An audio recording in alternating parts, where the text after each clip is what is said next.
Sa Eastern Visayas, duhang patay samtang usa ka magtutudlo ang naangol. Human mahitabo ang disgrasya dito sa National Highway sa Sitio Coob, Barangay Libertad, Ormoc City. Ano ang report?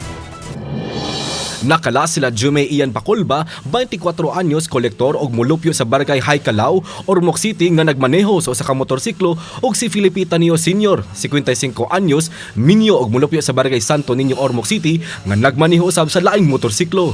Sa investigasyon sa Ormoc City Traffic Enforcement Unit, nagsubay sa susamang direksyon ang duha paingon sa Ormoc City proper, dihang kalit miliko pawala si Tanio nga mo hinungdan nga nadasmagan niya si Paculba nga nagsunod kaniya. Nalagpot si Paculba sa pikas lane o naligsan sa laing motorsiklo nga gimaneho ni Leonard Malazarte, 32 anyos, maestro og taga Barangay San Isidro, Ormoc City.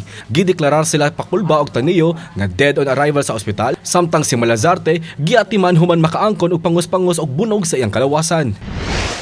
Samtang nakalas ang gidudahang mga sakop sa New People's Army human sa engkwentro tali sa mga sakop sa 93rd Infantry Battalion sa Philippine Army pasado alas 7 sa buntag sa miaging Sabado sa Bukirang Bahin sa Barangay Tinagaan sa Albuera, Leyte. Giila ang mga nakalas nga sila Rolando Caballero alias Chow Jet Brooks taga Barangay Luneta, Lapas, Leyte ug si Crispulo Agunos Jr. alias Bricks Maniwang taga Barangay Rizal, Cananga, Leyte. Sa investigasyon, giingong milusad og strike operation ang mga sakop sa 93rd Ivy Scout Platoon dihang gika-enkwentro sa 5 ka mga sakop sa NPA. Nakuha sa dait ang mga tag-as ng mga kalibre sa armas, mga bala, magazines ug uban pang mga kagamitan.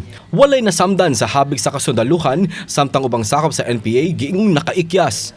Kauban si Clans Gabutin, Mark Regia Abella. Balitang Bisdak.